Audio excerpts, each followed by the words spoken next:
Welcome dear students, आप सभी का स्वागत है बोर्ड एग्जाम्स यूट्यूब चैनल पर। तो डियर स्टूडेंट्स, यह video MP board class 10th के जो स्टूडेंट्स हैं उनके लिए बहुत ही ज़्यादा इंपॉर्टेंट होने वाला है, क्योंकि इस वीडियो में हम करने वाले हैं कक्षा 10वीं विषय विज्ञान का पेपर, जो आपका 21 मार्च को पेपर होने वाला है। उसका कंप्लीट पेपर का सॉल्यूशन हम इस वीडियो में करने वाले हैं, तो आपको वीडियो को एंड तक वॉच करना है।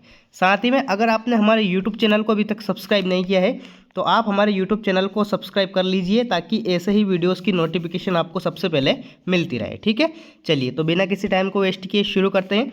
हाई स्कूल मुख्य परीक्षा वर्ष 2025, टाइम आपको 3 घंटे का मिलेगा। 23 प्रश्न आपसे परीक्षा में पूछे जाएंगे।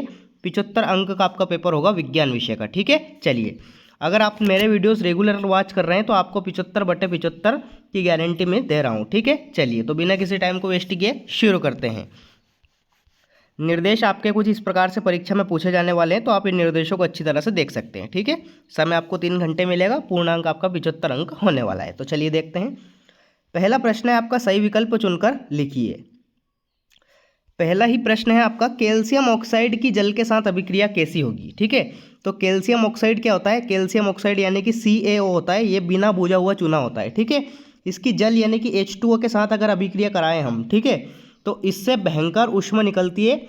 ऊष्मा निकलती है, आपने घर में भी देखा होगा कि जब हम जो चूना पोतते हैं दीवारों पर, उसकी पुताई करते हैं, तो उस पर अगर जल छिड़कते हैं, हम जल डालते हैं, तो भयंकर गर्म हो जाता है।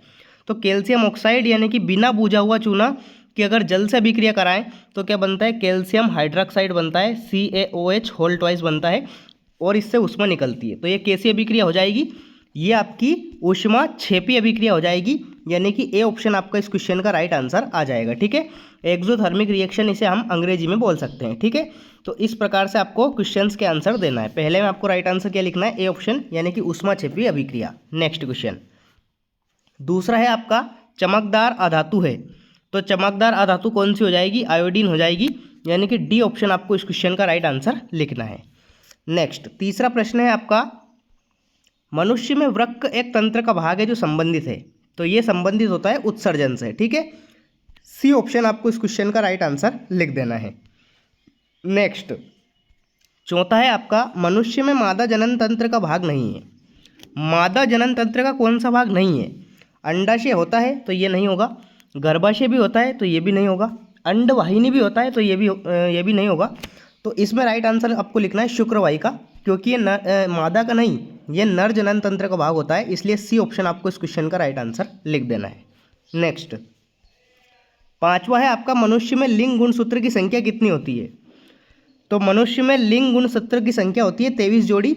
23 जोड़ी यानी कि टोटल 23 गुणित 2 यानी कि 46 गुणसूत्र पाए जाते हैं। ठीक है, तो आपको इसमें 23 जोड़ी यानी कि ए ऑप्शन आपको इस क्वेश्चन का राइट आंसर लिख देना है। नेक्स्ट है आपका, किसी दर्पण से चाहे कितनी दूरी पर आप खड़े हों, आपका प्रतिबिंब सदैव सीधा प्रतीत होता है। संभवतः दर्पण कैसा होता है? तो देखिए, समतल दर्पण से प्रतिबिंब सदैव सीधा बनता है, बिल्कुल सही बात है। अवतल दर्पण होगा नहीं, क्योंकि इससे 5 तो बनते हैं उल्टे और 1 बनता है सीधा, लेकिन यहाँ पे सदैव बोला, इसलिए अवतल दर्पण हम नहीं कर सकते। उत्तल दर्पण भी मान सकते हैं, क्यों? क्योंकि इसमें 2 प्रतिबिंब बनते हैं और दोनों ही कैसे होते हैं? सीधे होते हैं। तो इसलिए इसमें आपको राइट आंसर क्या लिखना है? या तो समतल अथवा उत्तल। ठीक है, तो आपको डी ऑप्शन इस क्वेश्चन का राइट आंसर लिख देना है। नेक्स्ट, 1 एम्पियर का मान कितना होता है? तो एम्पियर यानी कि धारा का सूत्र हमें पता होना चाहिए। आई बराबर क्या होता है? Q/T होता है। आवेश प्रवाह की दर को विद्युत धारा कहते हैं, या फिर एकांक समय में बहने वाले आवेश की दर को विद्युत धारा कहते हैं। तो देखिए, आई का मात्रक क्या होता है? विद्युत धारा का मात्रक होता है एम्पियर। क्यू का मात्रक क्या होता है? कूलाम, तो कूलाम। और टी यानी कि समय का मात्रक क्या होता है? समय का मात्रक होता है सेकंड। तो हमें ऐसा ऑप्शन ढूंढना है, 1 कूलाम बटे 1 सेकंड। तो कूलाम बटे सेकंड कौन सा ऑप्शन है? ए ऑप्शन आपका इस क्वेश्चन का राइट आंसर आ जाएगा, 1 कूलाम बटे 1 सेकंड। ठीक है, इस प्रकार से आपको करना है। नेक्स्ट, विद्युत धारा उत्पन्न करने की युक्ति को क्या कहते हैं? देखिए, गैल्वेनोमीटर होगा नहीं, क्योंकि ये धारा का मापन करता है। अमीटर भी नहीं होगा, क्योंकि ये भी धारा का मापन करता है। मोटर भी नहीं होगा, क्योंकि ये यांत्रिक ऊर्जा को विद्युत ऊर्जा में बदलता है। सॉरी, जो मोटर होता है ये विद्युत ऊर्जा को यांत्रिक ऊर्जा में बदलता है, और जो विद्युत धारा उत्पन्न यानी कि यांत्रिक ऊर्जा को विद्युत ऊर्जा में बदलने वाली युक्ति कौन सी होती है, तो वो होती है जनित्र। तो आपका ए ऑप्शन इस क्वेश्चन का राइट आंसर आने वाला है। ठीक है, इस प्रकार से आपको सोल्व करना है। विद्युत धारा उत्पन्न करने की युक्ति को क्या कहते हैं, जनित्र कहते हैं। जनित्र के अन्य नाम भी आपको याद होने चाहिए। परीक्षा में जनरेटर भी आ सकता है, ठीक है, जनरेटर भी हम इसको बोल सकते हैं। और क्या बोल सकते हैं, इसको हम डायनेमो बोल सकते हैं। ठीक है, डायनेमो भी इसी का नाम होता है। इसका सिद्धांत आपसे पूछा जा सकता है, इसका सिद्धांत किस पर कार्य करता है, तो ये विद्युत चुंबकीय प्रेरण पर कार्य करता है। ठीक है, विद्युत चुंबकीय प्रेरण के सिद्धांत पर यह कार्य करता है। तो आपको सभी चीज़ें याद होनी चाहिए। मैं आपको अलग से जो चीज़ें बता रहा हूँ वो भी बहुत ही ज़्यादा इंपॉर्टेंट है, तो आपको उनका भी खास ध्यान रखना है। ये भी आपसे परीक्षा में पूछे जाने वाली है। ठीक है, चलिए, तो इस प्रकार से आपके सही विकल्प कंप्लीट हो जाते हैं। अगला प्रश्न देखते हैं। अगला प्रश्न आता है आपका, रिक्त स्थानों की पूर्ति कीजिए। तो चलिए देखते हैं इनको। पहला है आपका, संगमरमर का रासायनिक सूत्र क्या है। संगमरमर को अंग्रेजी में क्या कहते हैं, मार्बल कहते हैं। तो मार्बल का आपका केमिकल फॉर्मूला क्या होगा, इसका रासायनिक सूत्र हो जाएगा CaCO3। ठीक है, CaCO3, इसे हम क्या बोलते हैं, इसे हम कैल्शियम क्लोराइड बोलते हैं। क्या बोलते हैं, कैल्शियम क्लोराइड। ठीक है, कैल्शियम क्लोराइड इसे हम बोलते हैं। तो इस प्रकार से आपको याद कर लेना है। नेक्स्ट है आपका, अयस्क में उपस्थित मिट्टी, रेत, अशुद्धियाँ रिक्त स्थान कहलाती है। तो इन्हें हम कहते हैं आधात्री। क्या बोलते हैं, आधात्री। ठीक है, आधात्री आपको इस क्वेश्चन का राइट आंसर लिख देना है। ठीक है, आधात्री। नेक्स्ट, रिक्त स्थान हार्मोन के संश्लेषण के लिए आयोडीन अनिवार्य है। तो जो थायरॉक्सिन हार्मोन होता है, थायरॉक्सिन हार्मोन, इसके संश्लेषण के लिए आयोडीन अनिवार्य होता है। ठीक है, थायरॉक्सिन आपको इसमें राइट आंसर लिख देना है। नेक्स्ट, चौथा है आपका, जब पुष्प में पुंकेसर एवं स्त्री केसर दोनों उपस्थित हो तो कौन से पुष्प कहलाते हैं, तो वो आपके द्विलिंगी पुष्प कहलाते हैं। ठीक है, द्विलिंगी पुष्प। और जब पुंकेसर या स्त्री केसर दोनों में से कोई एक उपस्थित हो तो वह एक लिंगी पुष्प कहलाएगा। ठीक है, उसको हम बोलेंगे एक लिंगी पुष्प। लेकिन यहाँ पे दोनों उपस्थित है तो इसलिए ये क्या हो जाएगा, द्विलिंगी पुष्प हो जाएगा। अगला आता है आपका, किसी गोलीय दर्पण की फोकस दूरी उसकी वक्रता त्रिज्या की क्या होती है। तो देखिए, जो त्रिज्या होती है वो फोकस दूरी की दुगनी होती है, r बराबर 2f होता है। लेकिन यहाँ पे फोकस दूरी पूछा गया है तो f बराबर क्या हो जाएगा, r/2 हो जाएगा। यानी कि त्रिज्या की क्या हो जाएगी, ये आधी हो जाएगी, हाफ हो जाएगी। तो वक्रता त्रिज्या की क्या हो जाएगी, ये आधी होती है। ठीक है, इस प्रकार से आपको लिखना है, आधी। नेक्स्ट, जब कोई प्रकाश की किरण सघन माध्यम से विरल माध्यम में प्रवेश करती है तो यह रिक्त स्थान से दूर हट जाती है। तो यह अभिलंब से दूर हट जाती है, अभिलंब यानी कि नॉर्मल से। ठीक है, अभिलंब से दूर हट जाती है। तो इसमें आपको राइट आंसर क्या लिखना है, अभिलंब। नेक्स्ट, किसी विद्युत धारा के सतत तथा बंद पथ को क्या कहते हैं, तो इसे हम कहते हैं विद्युत परिपथ। क्या बोलते हैं, विद्युत परिपथ। ठीक है, विद्युत परिपथ हम उसे बोलते हैं। इंग्लिश में हम क्या लिख सकते हैं, इलेक्ट्रिक सर्किट। ठीक है, इलेक्ट्रिक सर्किट। इस प्रकार से आपको राइट आंसर इसका लिख देना है। ठीक है, विद्युत परिपथ। तो इस प्रकार से आपके रिक्त स्थान कंप्लीट हो जाते हैं। मैं आपको एक एक एक्सप्लेन कर रहा हूँ, साथ ही में जो अलग चीज़ें बता रहा हूँ वही जिम्मेदार होगी आपको 75/75 दिलवाने के लिए। तो आपको वीडियो को अच्छी तरह से वॉच करते रहना है भाई। नेक्स्ट, तीसरा प्रश्न आता है आपका, सही जोड़ी मिलाइए। तो सही जोड़ी हम मिला लेते हैं। चलिए, पहला है सिरका। सिरके के बारे में सारी चीज़ें मैं आपको बता देता हूँ। सिरके को हम अंग्रेजी में बोलते हैं विनेगार। ठीक है, विनेगार। इसमें कौन सा अम्ल पाया जाता है, इसमें एसिटिक अम्ल पाया जाता है। ठीक है, एसिटिक अम्ल। अब एसिटिक अम्ल अगर आपको ऑप्शन में ना मिले तो वहाँ पे आपको इसका IUPAC नाम याद होना चाहिए।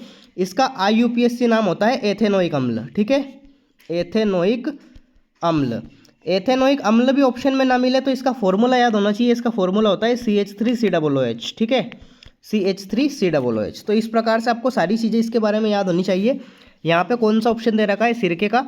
यहाँ पे आपको एथेनोइक अम्ल दे रखा है, तो सिरके को आपको मैच करना है एथेनोइक अम्ल से। ठीक है, इस प्रकार से आपको मैच करना है। दूसरा है आपका पारा।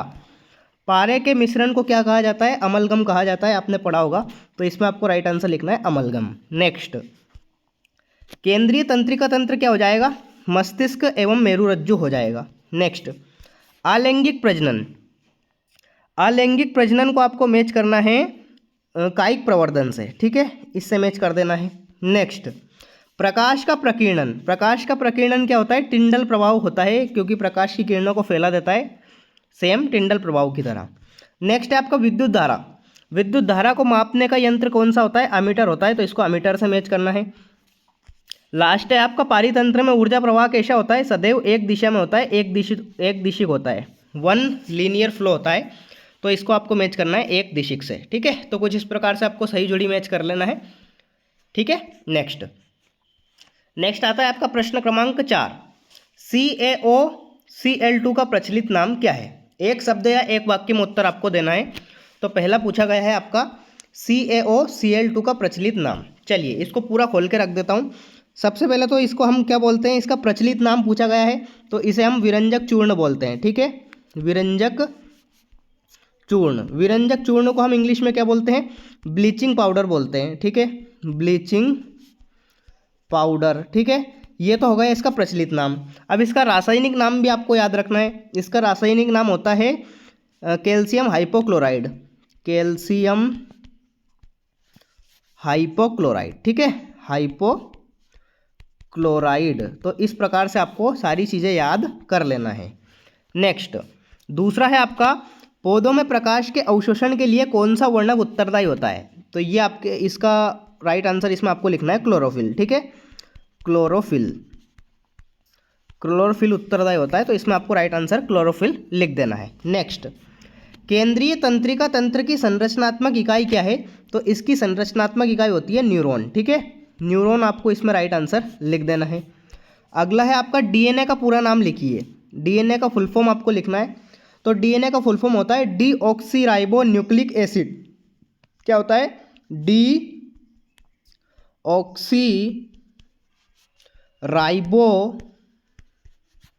Nucleic acid. ठीक है, न्यूक्लिक अम्ल या फिर एसिड। ठीक है, एसिड आप लिख दीजिए। तो डीएनए का पूरा नाम आप याद रखिए, deoxyribo nucleic acid. Next, lens की क्षमता का एसआई मात्रक क्या है? लेंस की क्षमता का मात्रक होता है डायोप्टर। ठीक है, डायोप्टर। ठीक है, डायोप्टर इसका राइट आंसर आ जाएगा। ठीक है, इसे हम डायोप्टर भी बोल सकते हैं, इस प्रकार से भी आप लिख सकते हैं, डायोप्टर। ठीक है, दोनों में से आप कोई सा भी लिख सकते हैं। नेक्स्ट, सामान्य दृष्टि के व्यक्ति के लिए स्पष्ट दर्शन की अल्पतम दूरी कितनी होती है? 25 सेंटीमीटर होती है ये। ठीक है, 25 सेंटीमीटर आपको इसमें राइट आंसर लिखना है। नेक्स्ट है आपका, विद्युत चुंबकीय प्रेरण की खोज किसने की थी?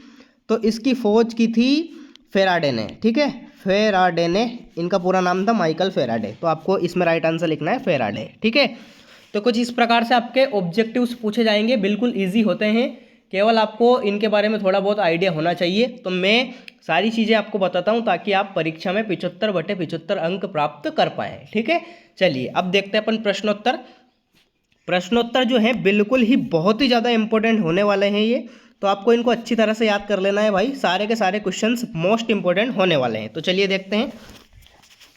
5वां क्वेश्चन है आपका, तेल एवं वसायुक्त पदार्थों को नाइट्रोजन से प्रभावित क्यों किया जाता है? मैं आपको ऑलरेडी पिछले वीडियोज़ में बता चुका हूँ कि जो तेल एवं वसायुक्त पदार्थ हैं ये अधिक समय तक वायु के संपर्क में आने से विकृत गंधित हो जाते हैं, यानी कि बेस्वाद हो जाते हैं, कसैले हो जाते हैं, कड़वे हो जाते हैं।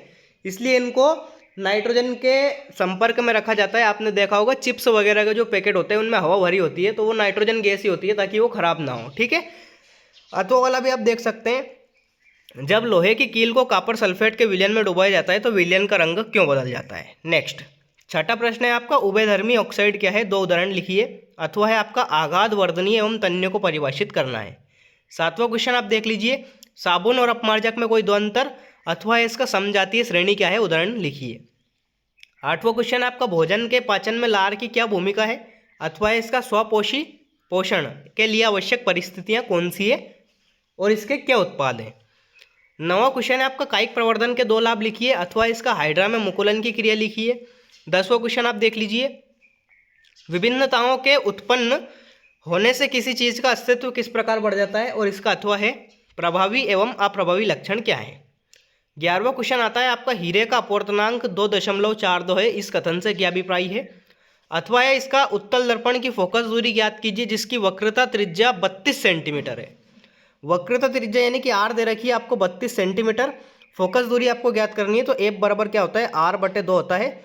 32 के बटे में 2 रखेंगे तो 16 सेंटीमीटर इस क्वेश्चन का राइट आंसर आ जाएगा। इस प्रकार से आपको सोल्व कर देना है। नेक्स्ट है आपका, प्रकाश के परावर्तन के नियम आपको याद होंगे कि आपतन कोण का मान परावर्तन कोण के बराबर होता है, एक तो ये हो जाएगा। दूसरा है आपतित किरण, परावर्तित किरण और आपतन बिंदु पर अभिलंब तीनों एक ही तल में स्थित होते हैं, एक ही प्लेन में स्थित होते हैं। अथवा आपका निम्न स्थितियों में प्रयुक्त दर्पण का प्रकार बताइए। किसी वाहन का हेडलाइट, हेडलाइट के लिए हम अवतल दर्पण का प्रयोग करते हैं, ठीक है, अवतल दर्पण का, ठीक है, अवतल दर्पण का। और किसी वाहन का पश्य दृश्य दर्पण ये होता है उत्तल दर्पण, ठीक है, छोटा प्रतिबिंब ये बनाता है और सीधा बनाता है, इसलिए हम इसको वाहन के पश्य दृश्य दर्पण के रूप में उपयोग करते हैं, उत्तल दर्पण को। नेक्स्ट 13वां है आपका विद्युत परिपथ आरेख में उपयोग आने वाले किन्हीं 4 अवयवों के प्रतीक दर्शाइए। बना सकते हैं आप, प्रतिरोध बना सकते हैं, ठीक है, बैटरी बना सकते हैं कुछ इस प्रकार से, और क्या बना सकते हैं, विद्युत बल्ब बना सकते हैं, ठीक है, इस प्रकार से आप बना सकते हैं। अथवा आपका फ्यूज तार किस प्रकार विद्युत उपकरणों को नष्ट होने से बचाए, फ्यूज तार किस प्रकार विद्युत उपकरणों को नष्ट होने से बचाता है, ठीक है, ये आपको बताना है। अगला है आपका 14वां, चुंबकीय क्षेत्र रेखाओं के कोई 2 गुण लिखिए। बिल्कुल आप लिख सकते हैं। चुंबकीय क्षेत्र रेखा क्या होती है, जब आपका छड़ चुंबक होता है, इसमें 2 ध्रुव होते हैं, एन और एस, उत्तरी ध्रुव और दक्षिणी ध्रुव। तो ये एन से प्रारंभ होती है और एस पर समाप्त नहीं होती है। ये चुंबक के बाहर तो एन से प्रारंभ होकर एस पे मिलती है और चुंबक के अंदर ये एस से एन की ओर आती है, ठीक है। तो एक तो आप ये लिख सकते हैं, और क्या लिख सकते हैं आप, ये एक दूसरे को प्रतिच्छेद नहीं करती, ये लिख सकते हैं बिल्कुल ईजिली, ठीक है। फ्लेमिंग का वामास्त नियम आपको लिखना है, बिल्कुल कर सकते हैं। दिष्ट धारा प्रत्यावर्ती धारा क्या है, आपने पढ़ी होगी। अथवा इसका किसी विद्युत परिपथ में लघु पतन कब होता है, ठीक है, शॉर्ट सर्किट। नेक्स्ट है आपका पारितंत्र में अपमार्जकों की क्या भूमिका है, और इसका अथवा है, इसका अथवा जैव निम्नीकरणीय पदार्थ क्या है, उदाहरण सहित लिखिए। 17वां क्वेश्चन आप देख लीजिए, वियोजन अभिक्रिया को संयोजन अभिक्रिया के विपरीत क्यों कहा जाता है, इन अभिक्रियाओं का समीकरण भी दीजिए। अथवा आपका संतुलित समीकरण आपको लिखना है, तीनों में आप बिल्कुल लिख सकते हैं, ठीक है। नेक्स्ट 18वां है आपका निम्न हार्मोन के कार्य, साइटोकाइनिन, ऑक्सिन, एब्जिलिक अम्ल, और अथवा आपका मधुमेह के कुछ रोगियों की चिकित्सा इंसुलिन के इंजेक्शन देकर क्यों की जाती है। 19वां क्वेश्चन है आपका स्वच्छ आकाश का रंग नीला क्यों दिखाई देता है। अथवा आपका प्रकाश का वर्ण विक्षेपण क्या है, प्रिज्म। मोस्ट इंपॉर्टेंट क्वेश्चन है भाई, परीक्षा में आने वाला है, ये लिख के ले लो, ये आ चुका है, आने वाला नहीं है, ये आ चुका है, ठीक है। नेक्स्ट 20वां क्वेश्चन, HCl HNO3 आदि जलीय विलयन में अम्लीय अभिलक्षण क्यों प्रदर्शित करते हैं, जबकि एल्कोहल, ग्लूकोज जैसे यौगिकों के विलयन में अम्लीयता के अभिलक्षण प्रदर्शित नहीं होते हैं, ठीक है। अथवा आप देख लीजिए, प्लास्टर ऑफ पेरिस को आर्द्ररोधी बर्तन में क्यों रखा जाता है, बिल्कुल इजीली है ये। 21वां 4 संतृप्त हाइड्रोकार्बन के नाम, अणुसूत्र एवं संरचना सूत्र आपको लिखना है। अथवा इसका निम्न के संरचना सूत्र लिखिए, बिल्कुल ईजी होने वाले हैं ये, मैं आपको बता देता हूँ। जैसे कि एथेनोइक अम्ल है, अब एथेनोइक अम्ल का मैंने आपको ऑलरेडी बता दिया है, CH3COOH, इसे हम एसिटिक अम्ल भी बोलते हैं, सिरके में पाया जाता है ये, ठीक है।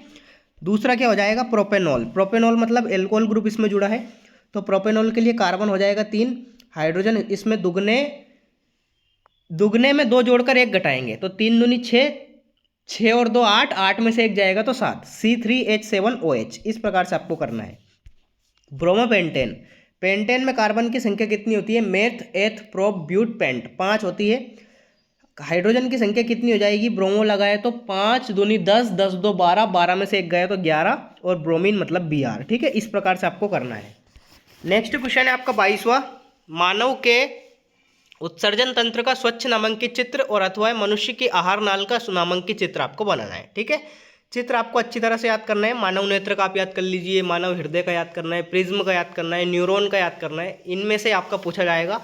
आँख का याद कर लीजिए आप, ठीक है, इस प्रकार से आपको याद कर लेना है चित्र। तो कक्षा 10वीं MP बोर्ड क्लास 10th का जो पेपर होने वाला है साइंस का, यानी कि विज्ञान का, उसका कंप्लीट पेपर का सॉल्यूशन हमने इस वीडियो में देख लिया है। अगर आपको कोई डाउट है तो कमेंट बॉक्स में कमेंट कर जरूर बताइए। मिलते हैं अगले वीडियो में, तब तक के लिए टाटा बाय बाय, जय हिंद, वंदे मातरम।